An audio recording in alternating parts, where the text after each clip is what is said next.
We are recording. All right. It's live time. Hey, gentlemen, I'm noticing we're missing someone. And Raphie, you're in a way different spot than I've ever seen you in. Where is Rick? Yeah, surprise. We called you here today because Rick is traveling. He's living his best life. He's on a birthday trip in Mexico.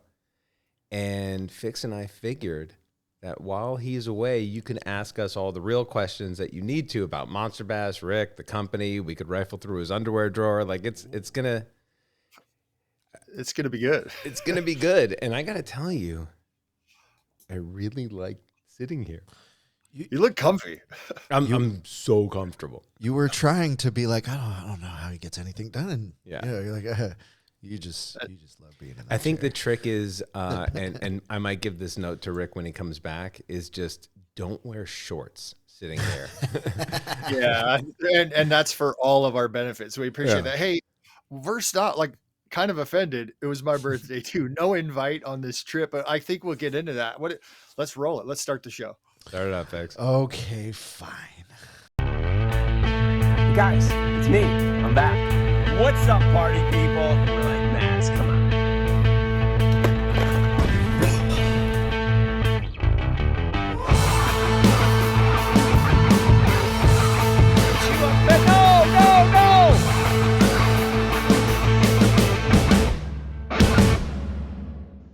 All right, this show is taking a turn for the. Wow. It is funnier from this seat. It is. It's way funnier from this seat. You see, if I had to get rid of all the other stuff, that last bit always will stay. Yeah. So watching it, right? You're like, I don't know. There are so many people that were involved with the company and then, no longer are. Yeah. But I kind of like, it's just like a highlight reel of our brand's history and where we came from. Like, it's like seeing all of our old friends. It's pretty awesome. So true. The montage. Yeah. So can we let's just jump into this. So MONSTERBASS, sure. I know I've been connected to Rick for years, and we've had this connection with baits and subscription boxes and talking about different ideas. Where can I just ask? I'm going to fire some questions. When did you get involved, Raphie? How did this all work out? That's a good question. So I got involved. I'd been friends with Rick for maybe about a year prior. He and I met because one of my kids was in Boy Scouts and happened to join the troop or den or whatever you call it that Rick was like the boy master of. And it's perfect. Yeah, that's what so it far is. That's good. Accurate. Yeah. Spot on. Yeah. And Rick and I, became fast friends, and I knew what it was that he was doing, and it kind of felt a little bit like he was trying to push a boulder uphill.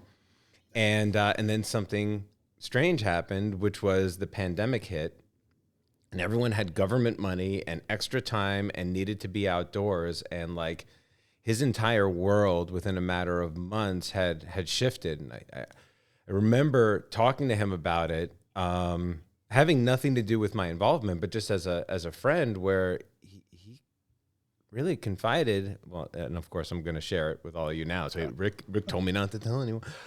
He confided in me that he was having a hard time with like the wave of success that his business was experiencing because everybody else was really having trouble, and people that, were in businesses that relied on interfacing and interacting with other people, they were being shut down. Kids were out of school. And Rick was like, I can't keep up with the demand, and business has just exploded. And it was on that wave of success that, a couple of months later, he said he needed help. Like he couldn't manage it all himself.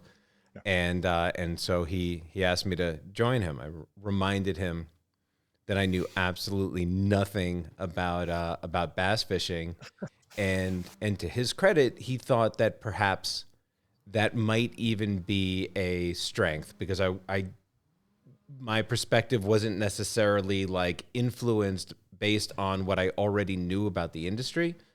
And so I could look at it with fresh eyes. And then the idea that MONSTERBASS as a brand is all about giving people the things that they need in order to be the best version of themselves as an angler. And so taking somebody that has no experience with fishing whatsoever, and then, you know, having me from the inside out also follow that path, you know, we both thought was kind of interesting. So here I am. No, that's awesome. And I think that's kind of cool to think that you were outside of fishing, didn't have a history of fishing. And I think you fished a few more times, I would say, because of your connection with Monster Bass. But just talking to you about fishing, I know you're having a blast when you go fishing. And I think that's something to really focus on. So I have a love-hate relationship with fishing. Right. I really do. And okay. So when I was 16 years old and I got my learner's permit and I was really excited about driving, somebody asked me about driving and, you know, how I felt about it. And I'm like, God, it's great. But my feedback to them was that I didn't know how somebody can like take the wheel, but also talk, or, you know, or like everything that I did was, I just needed to focus on it. And I felt like I had no feel for driving when I first started. Now, obviously you get in a bunch of reps and you start to think a little bit differently about it. I feel the same way about fishing. Like there's something, and I don't care. The only way that I really haven't fished is on a kayak, which to me just seems awesome. But really nobody that had an extra kayak, I think, trusted me. Good call. I mean, thinking about you driving, and now I'm sure you're driving on the road, putting your mascara on, eating a burger, and still driving. 100%. You're multitask. Yeah. So you've got this figured out, but that is a whole nother level of being intimately close to the water, dropping your rod in and losing it. So people are like, wait a minute, let's not have Raphie go down that route yet. Smart. Yeah, but being on the water on a boat, or even just like the freedom of kind of like walking down banks and just being able to like just, you know, I don't know, just cast to wherever and just see what happens. Like there's something really magical about that. There's something really magical about bass fishing to me, where it's not a passive, you know, like kind of recreational sport. It's very active. You have to think like a fish. You have to, you know, you really have to get in there and kind of, you look at the terrain 100% differently. It's like I would imagine, you know, you were a snowboarder in a past life. I would imagine that, you know, when you look at snowbanks very differently, when you're like, oh yeah, I could kind of use that as a quarter pipe or jump off of that and do this and do that. So I'm starting to be able to just, I don't see a lake anymore. I'm now beginning to see like little pockets of structure and different things that I'm like, oh, this is what we're telling everybody about. This is starting to make sense. Right. But that's awesome. When I'm casting out there, I'm very much aware of the fact that I still don't have a feel for it. I can't visualize how like the action, as far as like my hands and the rod and the reel, I can't visualize what they're doing to the specific bait. I can't visualize how each bait is working differently. And I also don't know the difference between like when I'm getting a little tick or a bite versus like when I've hit bottom or I'm bouncing off of a rock or something to that effect. So it's weird, because on one hand, it's sort of like this magical world that I just barely don't have access to, and it drives me crazy. You know, your analogy of driving is perfect. Like you think about driving and what you can do and accomplish, and you see things. When I'm driving, I'm thinking, okay, this freeway overpass from snowboarding, I could use it as a jump, or motorcycle riding. And you're daydreaming while you're driving, accomplishing the task you're really there for. But then, like you're saying, you're talking to people in your car, you're getting from one place to the next. Same thing with fishing that I see. We teased about forward-facing sonar a while ago, and it's like, what does it show underneath the water? That would be nice for you to use as a tool to go and actually see, okay, a bass is over here. I'm casting my bait to it. It's bouncing on the bottom. I can kind of feel that, but I don't know what that feels like. Okay, that's getting into grass. Once you have all that experience of fishing, I'm going to throw a bait, and I'm going to know by the feel of that bait. Say I got a Texas rig and I've got the new monster bass worm. Like this bait on a setup that I'm familiar with. Did we settle on a name yet for that one? I know that I'm not even going to go down that route yet. But knowing what the feedback is from thousands of casts, and I know if it hits mud, I can feel if it hits a rock. I have this idea in my brain of what's really going on. That feedback, literally from you driving down the road 1,000 times, you know what that feels like. You know how to get off the off ramp at the right amount in the curve and when to start to slow down. I have some of that feeling in my feedback from my fishing experiences. So it's one of those things that well, I was going to say, you have to go, you're going to have some bad days, but really I think Monster Bass, this key that Rick is really trying to help people is eliminating the bad days, eliminating the frustrating pieces, and giving you baits that are proven, not just garbage and junk. Like, hey, go and try this. Good luck. Ha. It's more like, hey, this is working over here. This is a technique. And when I'm talking to people, it's that feedback like, hey, how do you exactly rig that bait onto that hook to present it the right way? That's the feedback that I get from people that's so valuable. Sometimes you not being in the fishing world is so key, where we're stuck in this intrinsic odd world of like, oh, everyone knows how to rig up a Texas rig. Right. It's like, wait a minute, what you call it a what state rig? Like, why is it called a Texas rig? Why is it a Carolina rig? What is going on? Now you got an Alabama rig. It's like, why is this an umbrella rig, an A rig, and an Alabama rig? Yeah, that was a weird one for me.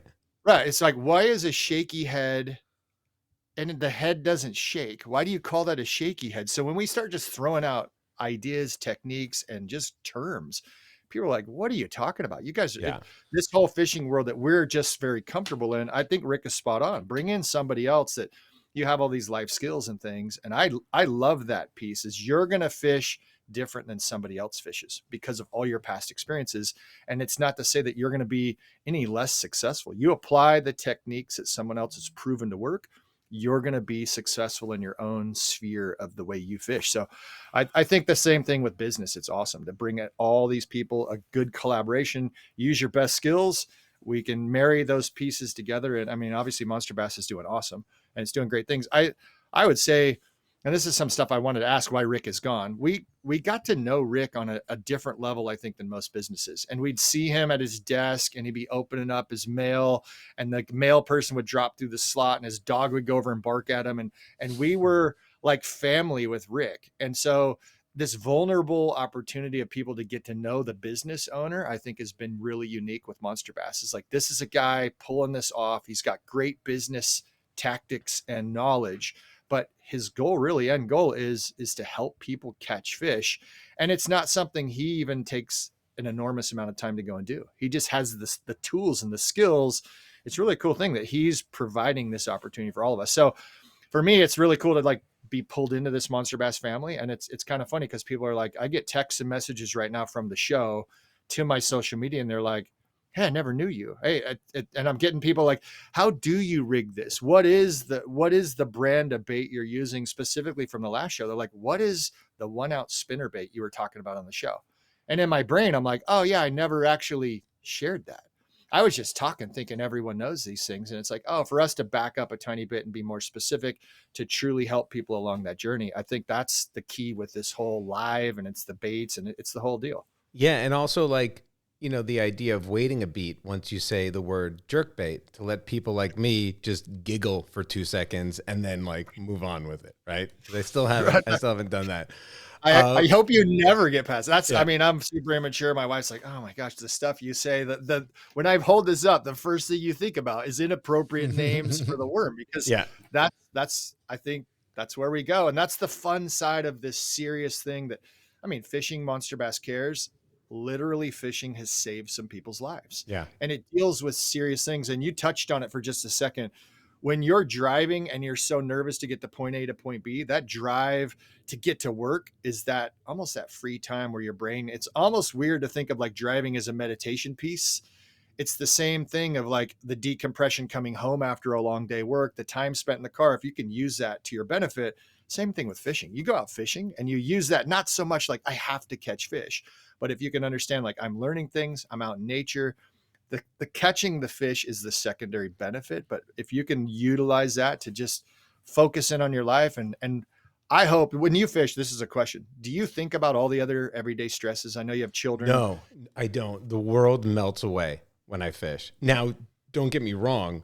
I then get confronted by tons of other stresses and pressures that are now right in front of me. Like, oh, I can't fish at all. But No, I'm not thinking about mortgage. I'm not thinking about my kids and schools and extracurriculars and all the different things. Like it melts away to the point where it's beautiful and scary at the same time, because it's like, I don't know, maybe this is going to get way too Southern California, but well, who do you, how do you define yourself as a human being, right? And where do you, like, what do you look to and say, oh, this is why I have value?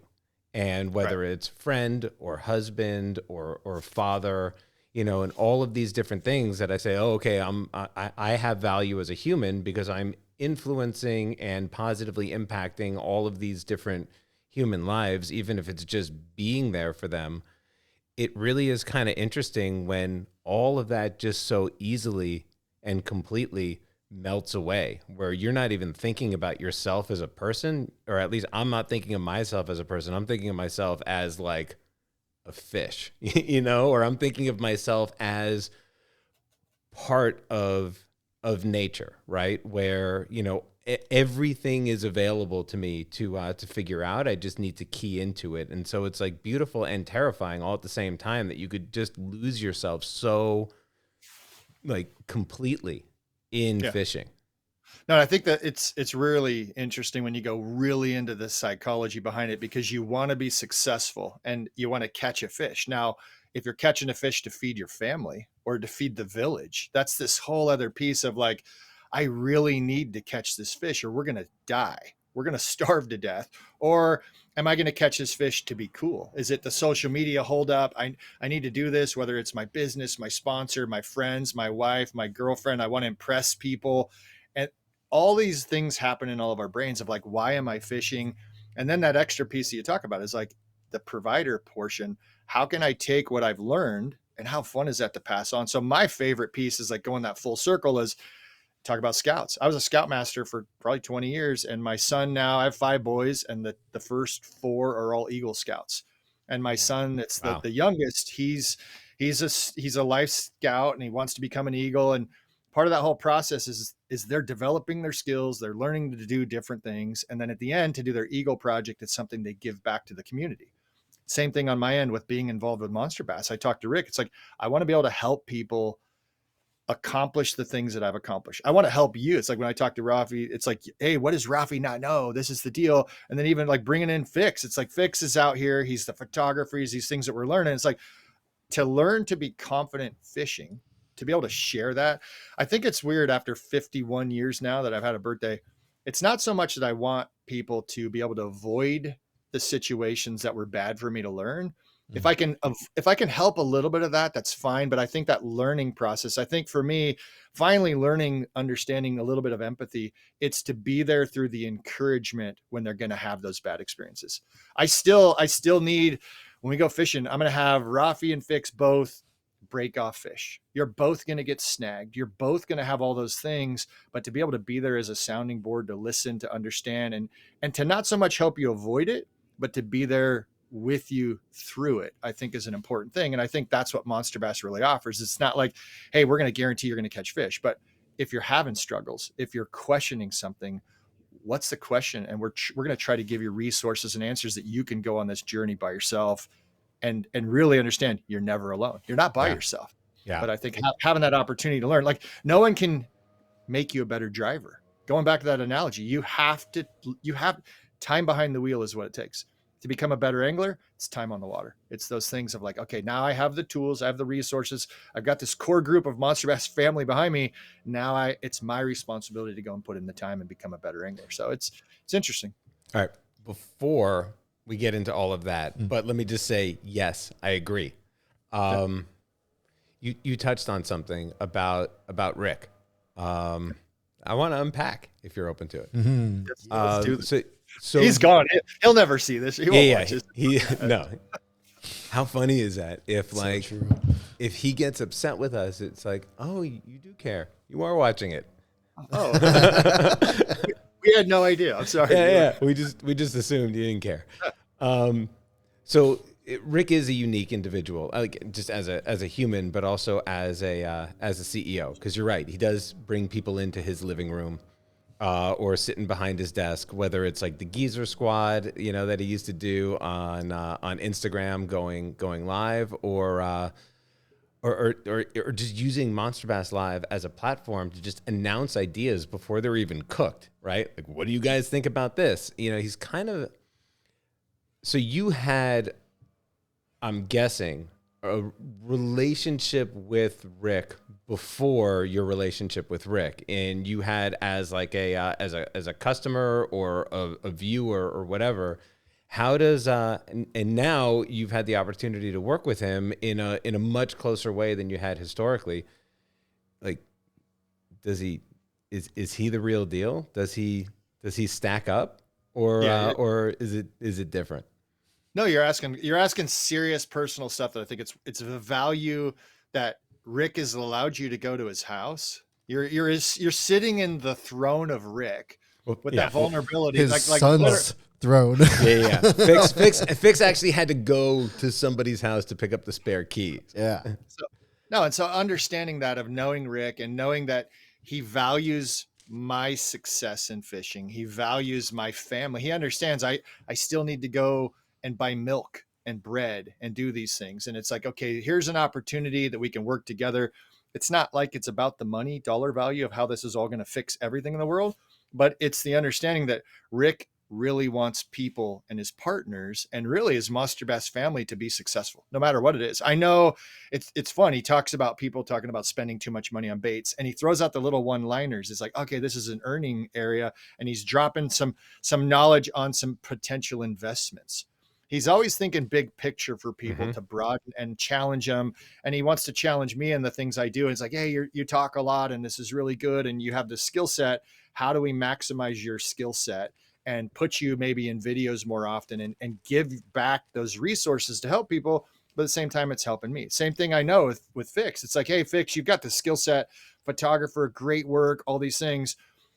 I'm gonna put you on the spot, Fix. Does Rick challenge you to broaden and challenge yourself to get out there and do more photography? Because I'm asking you a question to set you up. I already know you're producing a podcast that you've had to learn how to produce, and put you on a spot where he was willing to share all of our successes and failures in sound and video. And we're all developing the skill of a podcast in front of people. How does that make you feel? Good question. We're part of a group where we do urge to push each other.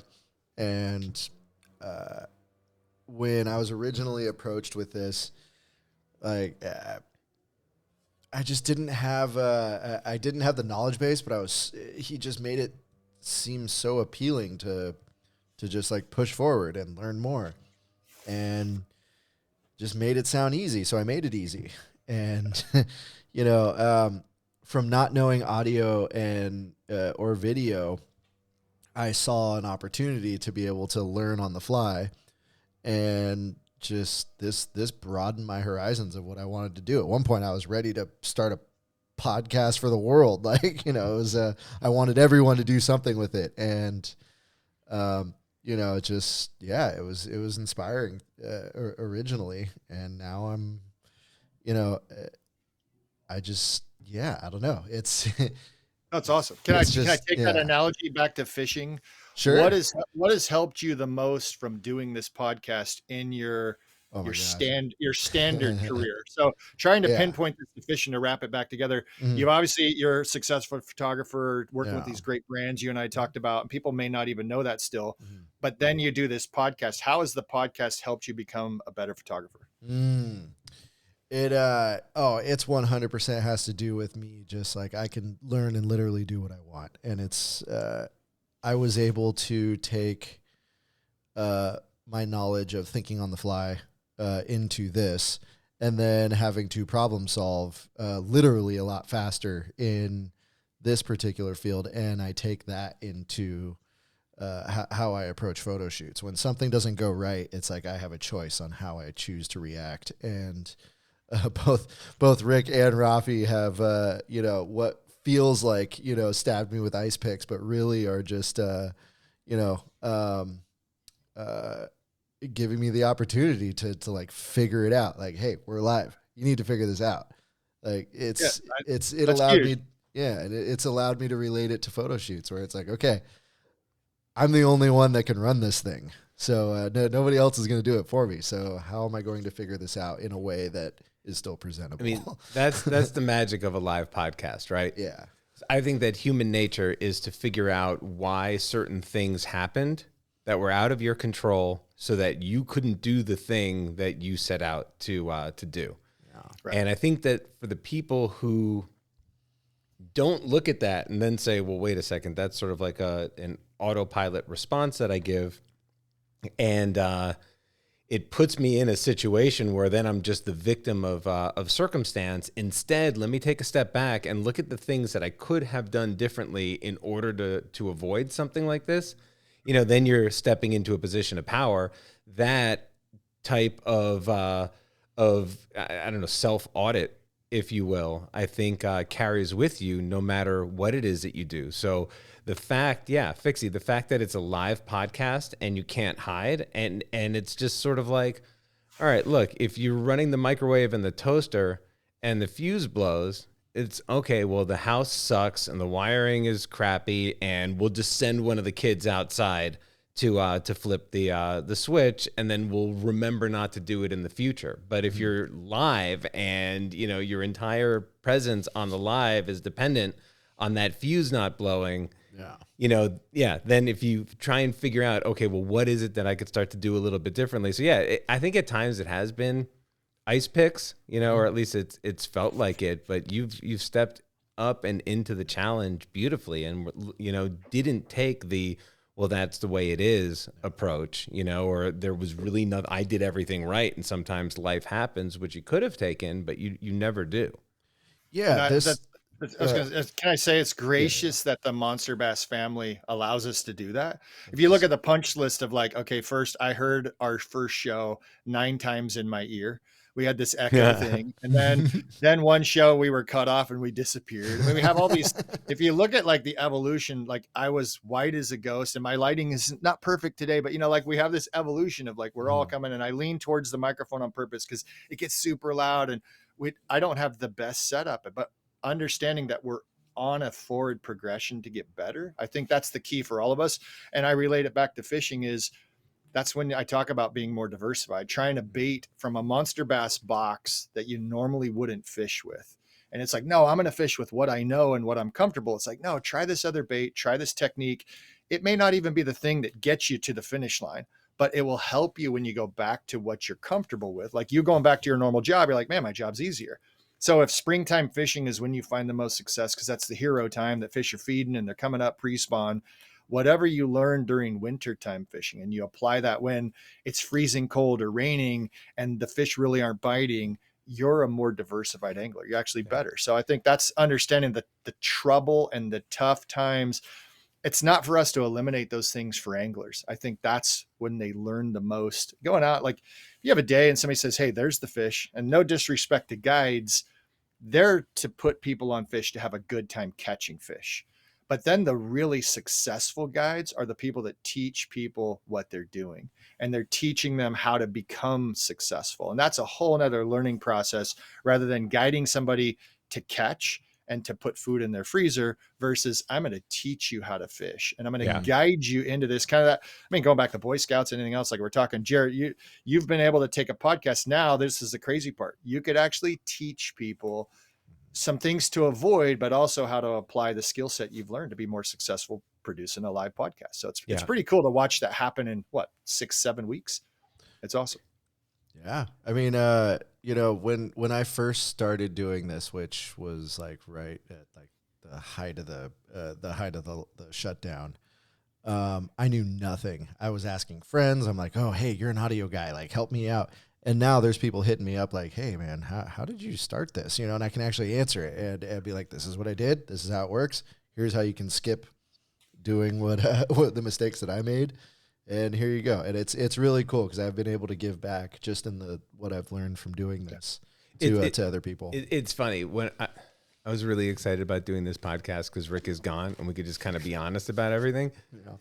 And I'm a little bit upset that like the honesty is coming out and it's all just like organically complimentary.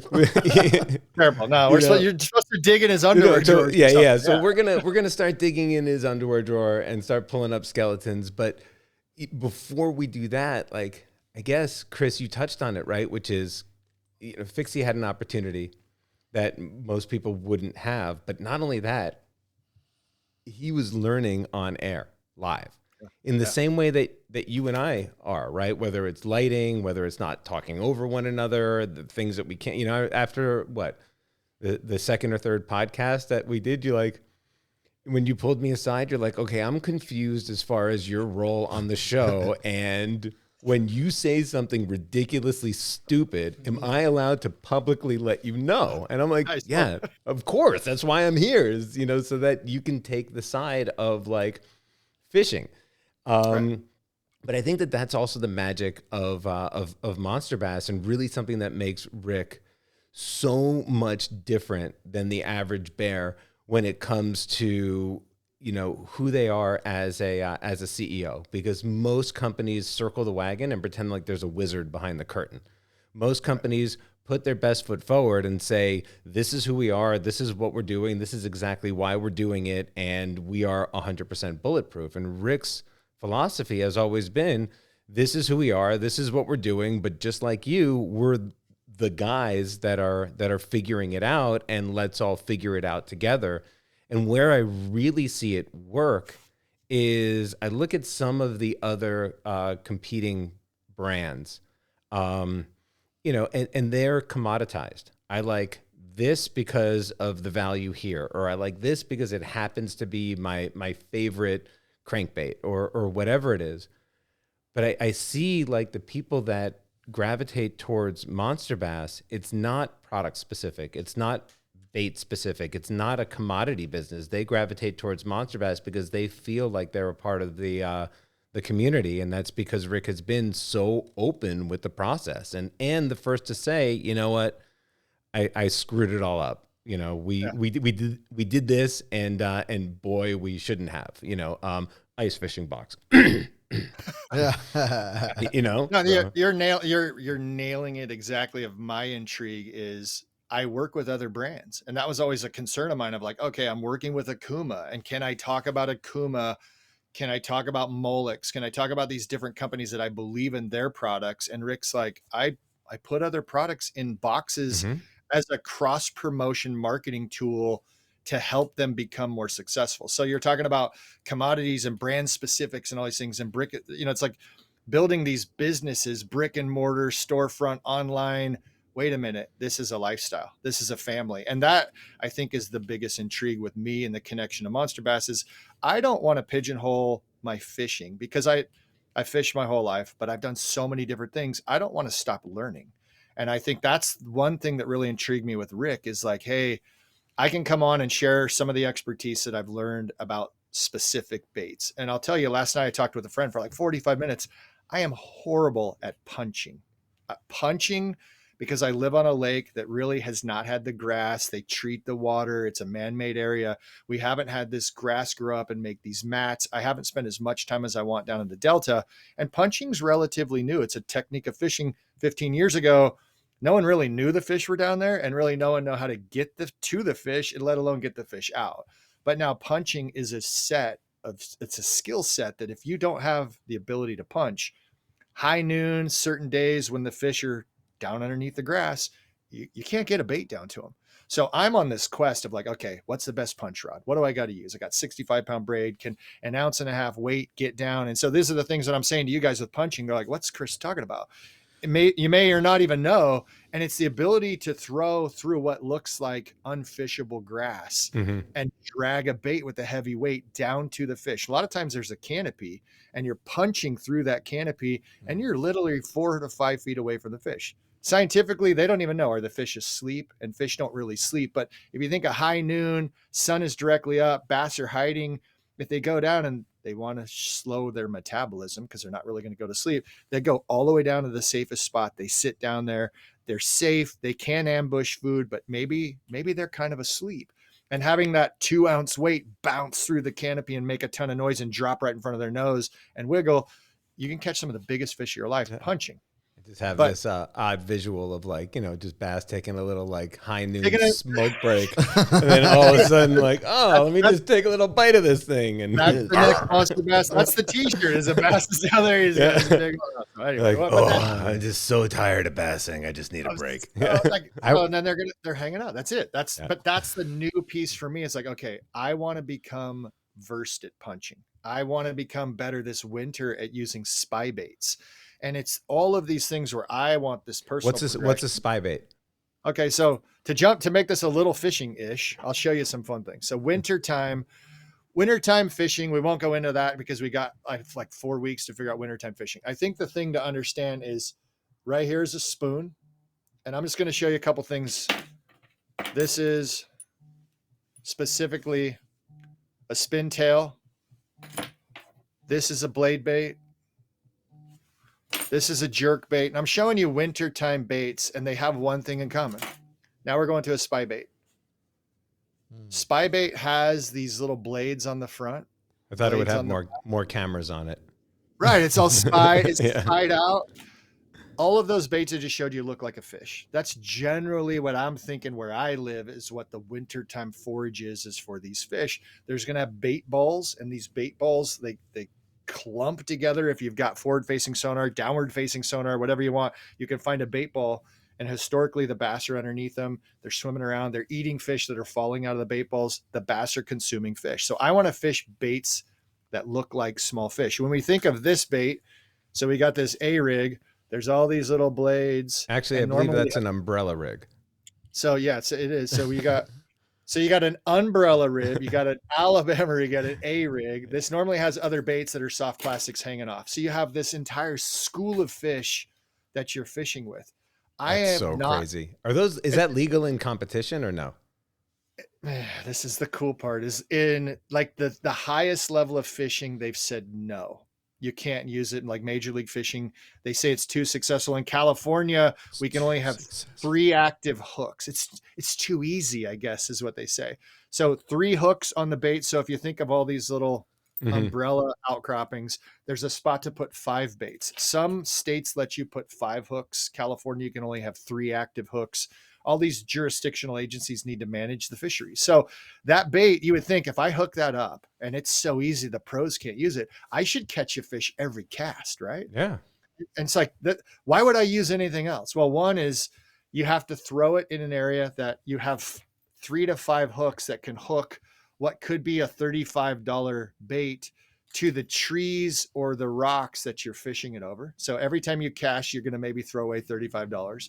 Where does this work with fish? If there's a ton of grass, you can't pull this huge umbrella through all the grass. So now you're like, oh, it's the easiest thing in the world to fish, but it doesn't even work in all applications. And how do I get it out there? How far do I have to cast? What do I need to do to retrieve it? So now you have this whole understanding of like every bait has a skill set to present it properly. Are the fish feeding on that? It's pretty interesting when you ask, like, why can't you use it? Why can't you use forward facing sonar? Who can, who can't? I'll tell you, we're trying to catch fish. I brought up these spy, the reason, and this is a spy bait. The reason I want to use a spy bait. This more bait, 007, but yes. Okay. This literally is a bait that you can barely move it. And when you're barely moving it back to you, these spinners are spinning. Now, thinking of the need to call a fish and talk to a fish or have music to entice a fish or movement, that spy bait is barely moving, meaning it's in the strike zone for a long time, but it's actually creating noise. It's creating movement, and it's drawing fish to it. But in the wintertime, the fish are not really high with their metabolism. They're not normally reacting a ton on reaction bites. So they've got to say like, oh, I hear this thing. It's over there. I'm going to go get it. It also, when it falls, it can wiggle and it falls and it wobbles as it goes down. You can fish it a bunch of different ways. The reason I want to use that bait is I was in a tournament. A guy absolutely smashed 100 kayak anglers. He won. And he's like, oh yeah, a lot of us got skunked for 2 days of fishing on a local lake. The hardest fishing I probably ever have. I'm fishing negative. I was grumpy, pouty. He's like, I had the time of my life. I probably caught 60, 70 fish. And I'm like, whoa, what'd you use? Oh, I was fishing a spy bait. And I was like, head scratch. oh, that's a skill set I actually don't have. That was a different presentation. Maybe he was fishing in a magical spot, but I talked to him later. It's like, no, I was fishing the points and I knew where the fish were. The same kind of approach I used to pick apart the water, but he was using a bait that I don't have a lot of history with. And so that was an area of like, I make a mental note and then I physically have a list of like, okay, I've shared in the past, I have to go out and catch 100 fish with a spy bait before I feel like I'm qualified to even share some information. Because you're going to go out and you're going to use a bait. And if there's a good fishery, I'm going to first catch fish on a way that I know how to catch them with a bait that I'm comfortable with. And then I'm going to start trying to present a spy bait in a similar manner. And I'm going to use that skill set and history to now I'm presenting this bait. I can catch 100 fish on a blade bait. It's one of my favorite baits and it moves kind of fast. Now I want to put the spy bait down in the same spot where I'm using a blade bait, fall back on all my past history. And then I can see like, oh, how does this perform? Does it outperform? Is it better? Is it worse for me? And that's when you talk about fishermen, the most time there, when you're talking about being paid to promote something, they've had success with it. And I'm a fan of this sometimes. Why would you change? Why would you try something different? Sure. Well, if we use that analogy, we'd still be on horses and we would be so far backwards in our progression. Like, don't fix what's, it's not broken. Don't fix it. Right. We'd still be shooting foul shots underhanded. Exactly. So there would be so many things that just stifle in the progression. How do you make the next best bait if you're only using what's currently the best? Okay, this might be a little off topic, but on topic, which is you start out throwing your confidence bait and you're not getting any bites. Do you first try and play around with the color of that confidence bait, or do you immediately switch to something different? Yeah, I'm not a huge color variant. I think when we're talking about finding the pattern, that's like a more intricate part of the pattern. So meaning if I'm catching fish, I don't think if I'm going to use a bladed jig, I got this chatterbait and I'm wanting a chatterbait bite. And more of the time it's us wanting to catch the fish the way we want to catch them is what anglers do. It's like, I'm going to spoon feed a fish a spoon.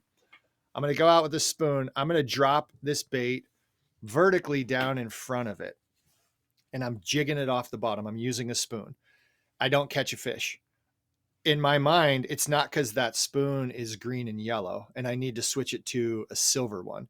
It's, okay, I think that spoon's probably too heavy. I'm moving it the wrong way. So my presentation of the bait, if I know there's fish down there, and that's the beauty of having electronics, you can see fish. They're down at the bottom. They're under a bait ball. Why are they not eating this?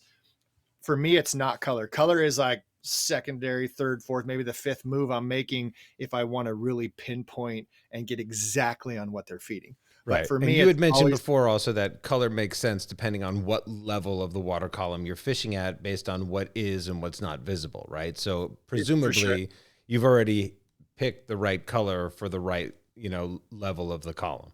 People say like I get a little bit stuck in green pumpkin. It's green, black flakes, maybe something that's kind of natural. I know I'm not presenting something that is so stark and different that the fish are like, oh my gosh, I can't eat that. Yeah. So when I'm drawing, like if you look at some of these baits, this is the month, by the way, it's pumpkin spice everything. Pumpkin spice everything. So it's like green pumpkin. So most of my baits that I'm using is a spy bait, a jerk bait, that even like when I hold up like the blade bait, and I'm a fan of things that look like the fish. And so in my area, it's like you got a lot of fish. They're silver, they're whitish, they're a little gray. You talk about shad, something that looks like the local forage, can't go wrong starting there. And then if the fish aren't eating that local forage, it's like, I don't think they're ordering in with, they're not calling somebody to bring them food. I don't know if bass have that somewhere. Cause I know we as people, we now can just take our phones and we're ordering in something different. The fish are stuck in this one spot and they're kind of always eating the same thing. But that tweak of blue or that tweak of red, if you find a bait that's working, you might just be more successful. And that's when I start thinking about color. It's color to me is not the determining factor whether a fish is going to eat something or not. And I never really thought about that. Like just bass anglers are kind of like the Uber Eats for fish. That's like just delivery whether you want it or not. We know you're hungry.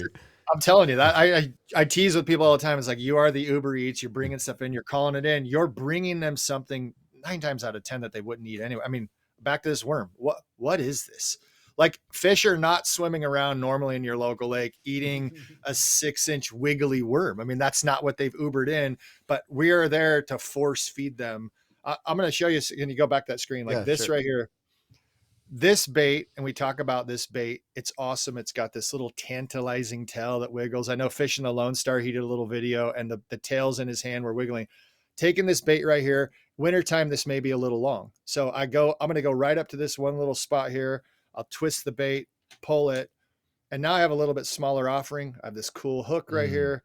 I'm going to take the hook. I'm going to pop it out the side because we're doing this weedless jig. And this is called a Ned Rig. And so we're going to pull this thing up to not poke myself. Now I'm going to push this through the side. And these are the things of like having a video to show people exactly how to do this correctly. Key is I want to measure the hook. And so I'm going to show people right where I want to make it, pop it out the side. I have this tip of the hook that's out. I can make that weedless. And that is a video that I can say, hey, turn your worm into a Ned Rig. And I could just share that in my normal talking to people like, what's that guy talking about? This worm is so effective in different ways to present it. Now you're like, oh, I hate Ned Rigs. Well, a lot of guys will swim a bait and they're going to use it on a bullet head, a round ball jig. It's literally a piece of lead or tungsten with a hook connected to it. I could swim this through the water like it is a darter head or a round ball jig, or I could put it down on the bottom and call it a Ned Rig and bounce it back to me. So when I think of this bait, there's so many ways to fish it. It's super versatile. And people just get stuck in this whole, oh, well, Joe said fishing a Ned Rig is dumb, so I'm not going to fish it. I'm like, well, Joe's dumb. So that's kind of this irony of like, forget Joe, and no disrespect to people named Joe, but Joe, I can fish this Ned Rig weight exactly how you're fishing your round ball head jig in a pretty successful manner. So that, I think that's for me, the biggest thing is like, we're using all these tools. We have all this access through this monster bait platform. Let's teach people a plethora of ways to become successful. And then like when you have this problem producing our podcast, because I promise you there's going to be a major catastrophic meltdown in the future, you're going to have ways to solve it. Like when I go out and I go fishing and I'm like, oh my gosh, I cannot get a fish in the boat. What am I going to fall back on? What can I change? That bait maybe was a little big. And instead of just making a subtle change, I'm going to rip the bait right in half. Or I'm going to go like, hey, I'm going to throw a 12-inch worm or a 12-inch swim bait. And I'm going to go really diversified on all ends of the spectrum to try to figure out, I can't catch a fish. I'm going to really do a drastic change rather than a color change. So that's some of the stuff that goes in my brain of, I wonder if that ties into the magic behind bass fishing just in general, right? Because, you know, as somebody who's never studied psychology in any way, shape, or form, I fancy myself somewhat of an expert. And, you know, psychologists or therapists or whatever, they talk about how like the happiest individuals understand that it's not the absence of problems that makes them happy. It's the ability to solve problems that makes them happy. And so I wonder if like that's almost part of the allure to anglers as far as bass fishing, because you're in an environment where you need to problem solve. You know, you're actively creating solvable problems for yourself and then overcoming them to catch fish. I would imagine that's one of the reasons why like so many people, and I mean this not in the traditional sense, but why so many people consider themselves like addicted to fishing, right? 'Cause it's almost like addicted to winning or to overcoming adversity and obstacles. It's pretty interesting. Well, you think about escape rooms and how that has come around, and people pay hundreds of dollars to go get locked in a room to figure out a puzzle. Yeah. Oh, yes. Yeah. Unfortunately, I just call them rooms and I sit in the corner and cry. So, and that may be how you fish. You're like, I am not going to figure out this problem. As a young kid. That's funny. I fish like I escape room. Yeah. You're in the corner of the boat. You're crying. You may get a drink or whatever. But that understanding whether you like the puzzle or not. Some people in the escape room, they need to have a little more assistance. They don't take it upon themselves. As a kid, I love puzzles. I played with Lincoln Logs. I'm going to date myself. I built things. My kids all love Lincoln Logs. I had Lincoln Logs. See, Lincoln Logs are cool, and I'd build little cities of Star Wars guys, and I'd throw marbles at them and break things and build. They were vintage. Do you remember the game, that puzzle game Perfection? I hated that one. See, so that's that level of going a little. I probably It's way have those too. It's too far. to go too far, and Yeah. that's that thing of like perfecting each thing and having this grace with ourselves. And now we're getting way into the psychological understanding of fishing versus our human nature. Solving problems is why we're here, and that's this reality of like understanding what's your belief system, religion, whatever. This place is a mess, like literally where we live, what's going on culturally, different backgrounds, ethnicities, whatever. We all have to find a way to figure out the puzzle to get to the end. And what is the end? And no one really knows what's going on, but to have that understanding that we're going to work together. This is like this major analogy of tying monster bass into like this problem solving of life. And we're all in here. It's fishing, folks, and fishing can be as important or unimportant as you want it to be. Literally, if my family right now needed something else like food and milk, and I couldn't figure it out with fishing, I would have to stop fishing and go and do something else right now. But if I needed food tomorrow and the grocery stores close, I'm going to go fishing to fix that exact same problem of needing something. So I'm going to go to your house to fix right. that So that's problem. my friends all say like, Chris has guns. Chris has lived out backpacking, whatever, survival mode for a long time. Like I feel You pretty made confident. 4 Eagle Scouts. Well, then that's them. And what's cool is like, if you really think about what I did is I made my own village that I know they can take care of me. My son literally lived in a tent. He lived in a tent in Hawaii above the school for 3 months while the school was closed in COVID. He went and he speared fish. Yeah, that's he intense. harvested food. Yeah. So he's like, hey, Dad, I'm going to go back to school. School's closed, but can I live in the campground I built? I'm like, yeah, okay, do that. That's cool. Go for it. And having this opportunity to have children be able to take care of themselves at the same time, like, who do I want at my house if something really hits the fan and we all need to go out and harvest food and protect ourselves or whatever? Hey, kids, please come home because I know we can get through this. But it's just this understanding of like, that's the small picture of fishing applied to this big picture of life. And then fishing can become as important as you want. I mean, you can literally, monster bass, Rick's a great example. You guys, you're making a living in an industry of fishing that you didn't dedicate your entire life to pursuing the activity, but now all the things you pursued are benefiting the business brand of Monster Bass and having, it's like, Fix, you're a photographer, you come in, now all of a sudden Monster Bass podcast is better because of your involvement.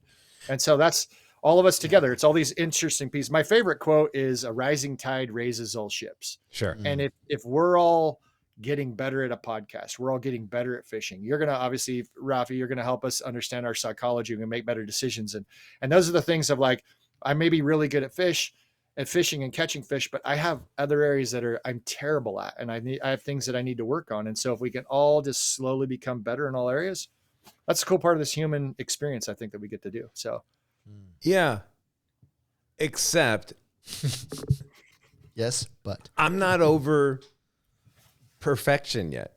Like that game. Like who thought that was a good idea? And I don't mean to be dismissive. Like everything that you said was perfect.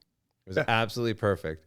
But who thought that it was a good idea to take a puzzle and a puzzle game, which is relaxing, lets kids settle into like themselves and who they are, problem solve, figure it out, put a timer on it that scares the absolute like bejesus out of you when the timer randomly goes off and all the, it's, I'll tell you who does that. And this is why it's interesting. I thrive under pressure in competition. And having this eccentric, neat fishing journey that's fun and you get to go out and do things to prove how good you are.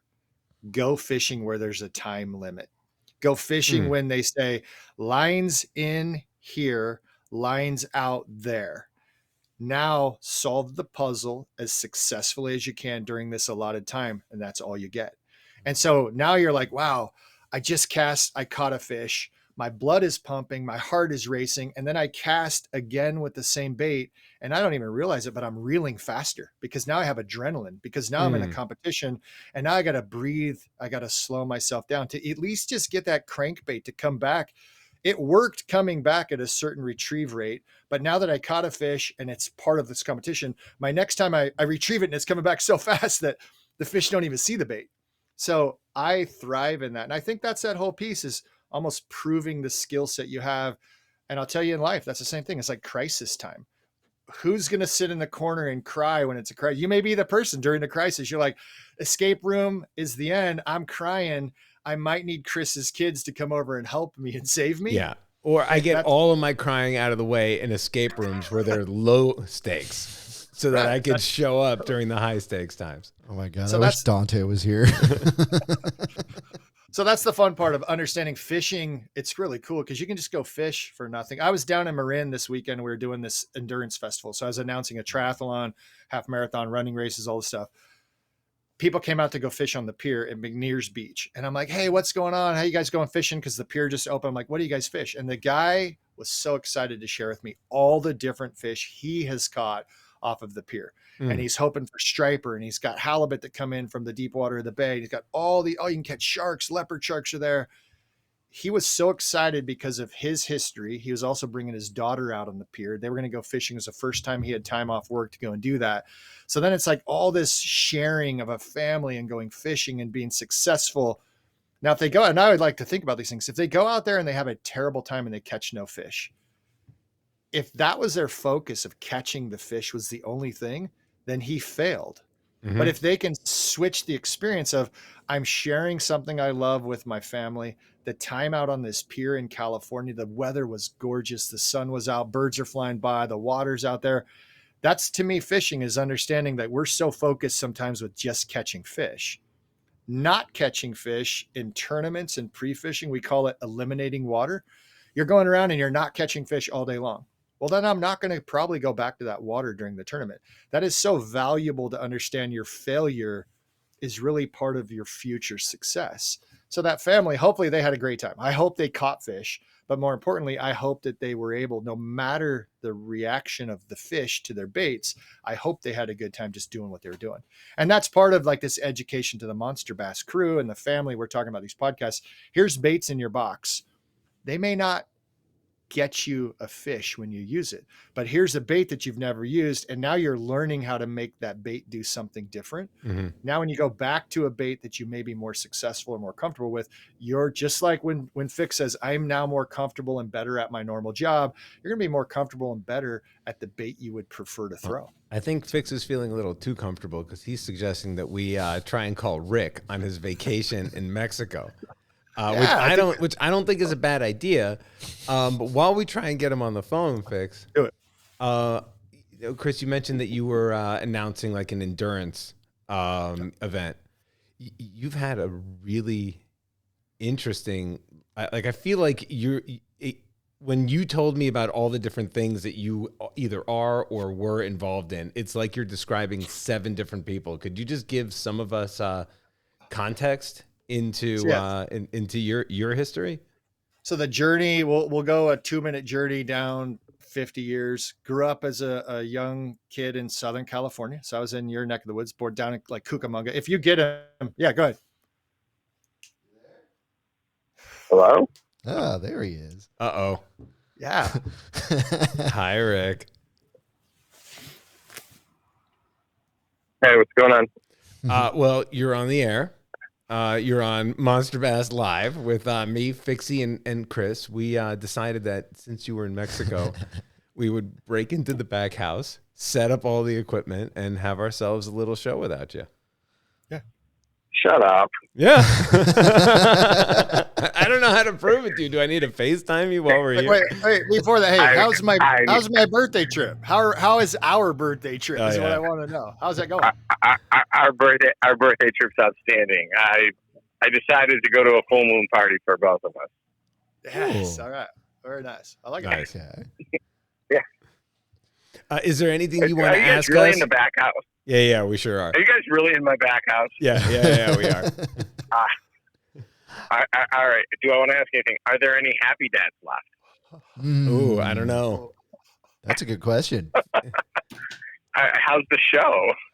We don't know about that either. Chris, how's the show? I blacked out. We're not even talking much fishing where they went through your underwear drawer to kick things off. Yeah, I have no idea. Skeletons in the closet are all out of the closet. So it's been a good show so far.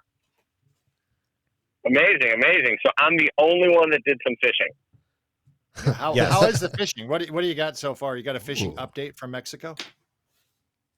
Oh yeah, I mean, you name it. Went diving for lobsters and langostinos. Did a little spearfishing. Ate some great food. It was great. That's all. Is it weird that I don't have my finger on the button? All I want to do is hang up on Rick. Wait. So bad. I'm sitting in your seat, so I have no access to the dump button. Don't worry. All right, good stuff. Yeah. Are you guys really in my house? Yeah. We're in your back house. Yeah.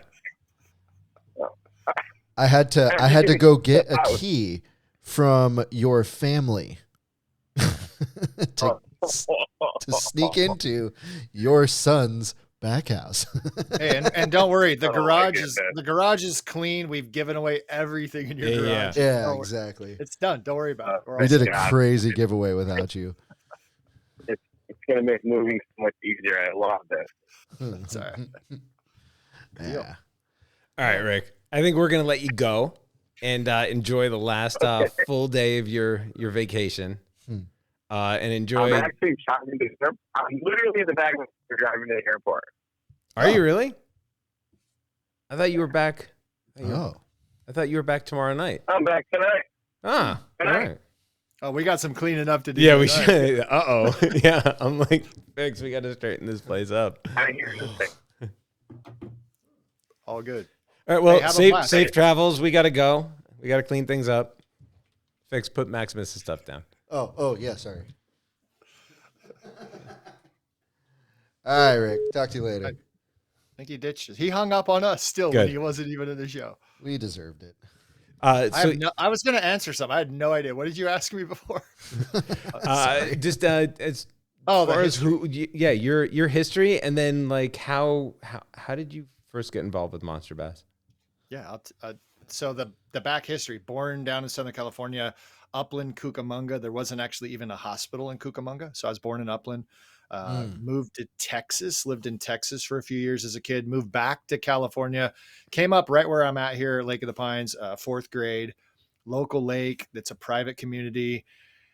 I don't know. My dad was like way into team sports. And of course, being in Texas, we had the Dallas Cowboys. So we now have the Houston Astros, but we grew up in Southern California. So we had the Dodgers. So this big old mix of different things. I played sports and then found skateboarding. And through my teenage years, started to skateboard. My dad was always kind of like, when are you going to do a man sport? Got to grow up. From skateboarding, went into snowboarding, became a sponsored snowboarder. My friends and I, this is back when resorts wouldn't allow snowboarding. Yeah. Like Who we're sponsored talking. you?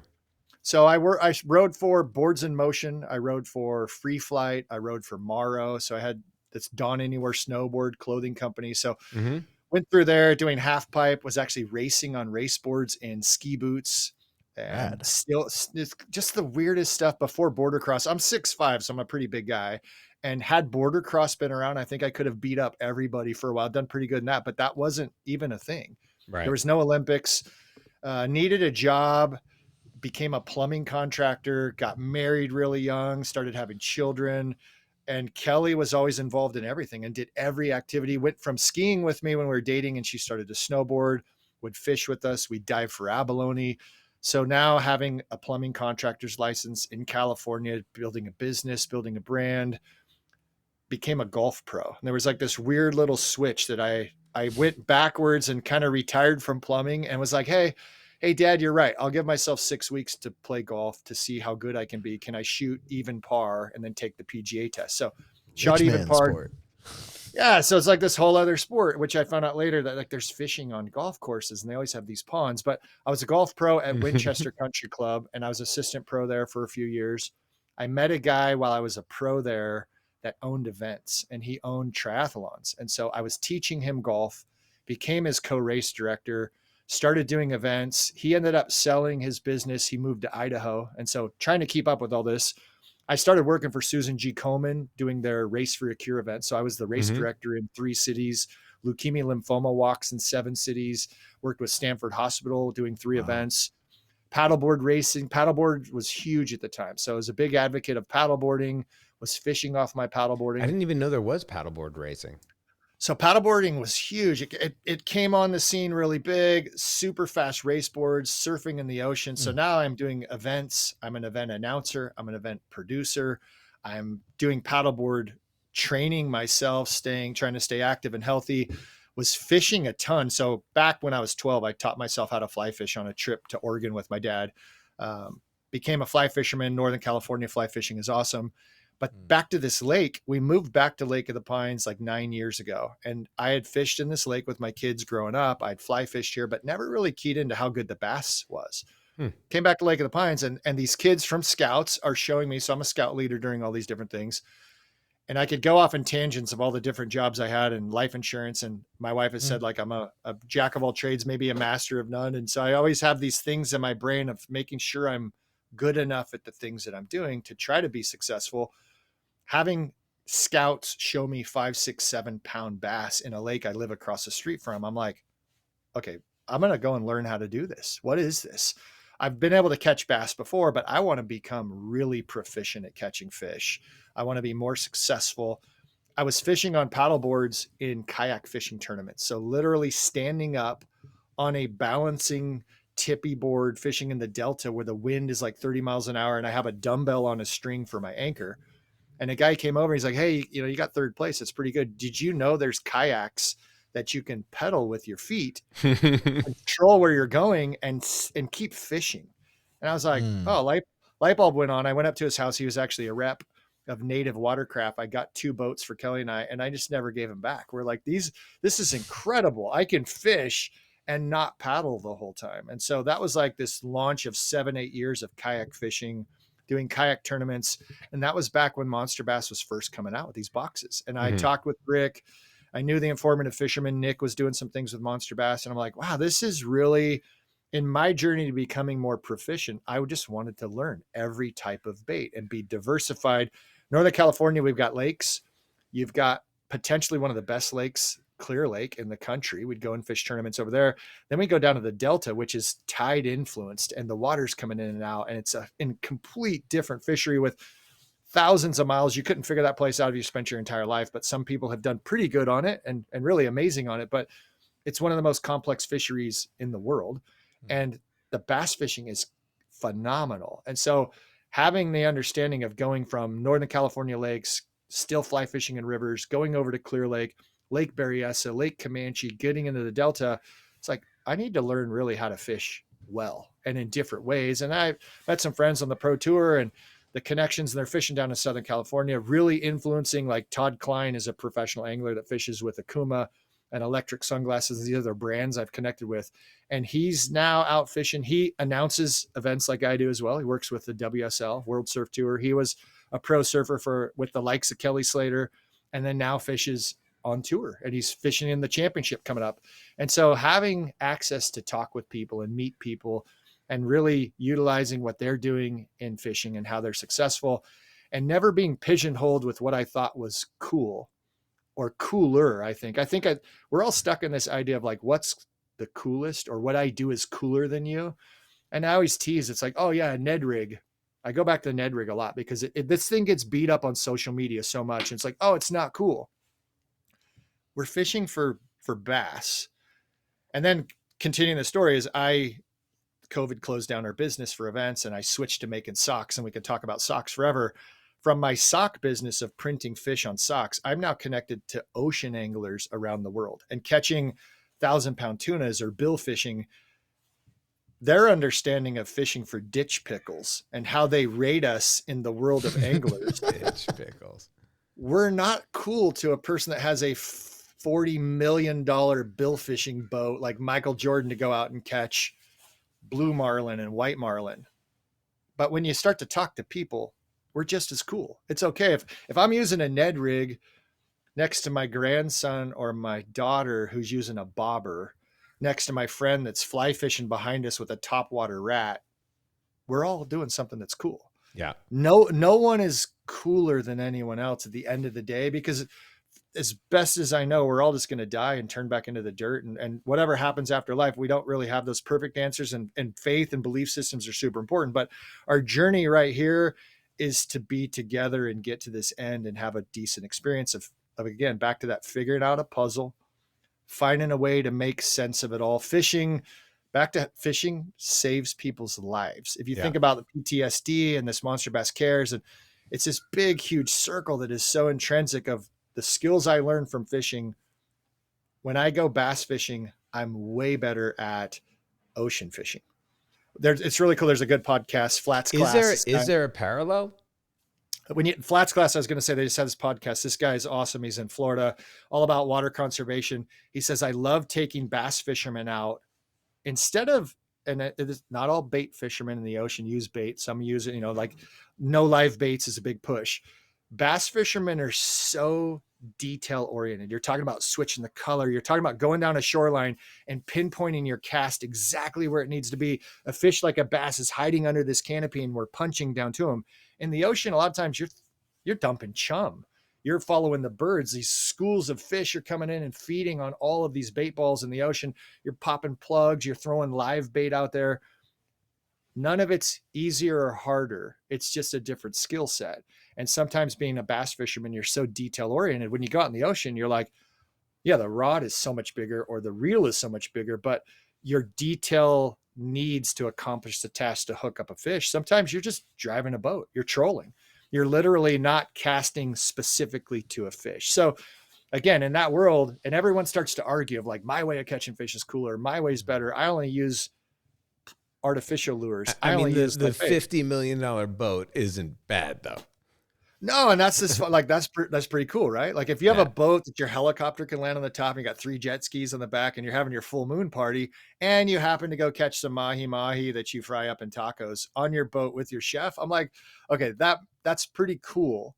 But the person that lives in their truck that drives thousands of miles to get to Backwater Creek and drags their kayak out to go and catch a tiny little bluegill and have the success of their life. It's so much fun that they're targeting an area that nobody else really fishes. That's pretty dang cool too. Yeah. And so and it's all built around like a similar experience, right? The act of casting, retrieving, reeling in a fish. It doesn't matter if you live in your truck or if you live in a 7-figure RV or if you have a $50 million boat. Yeah. And if we're part of this Monster Bass community that is helping anglers on all levels just become a little more successful and their journey can be a little better and their puzzle is a little easier to figure out because we're part of their cheering group and their knowledge base, then we've done our job and we can feel good about that. Yeah.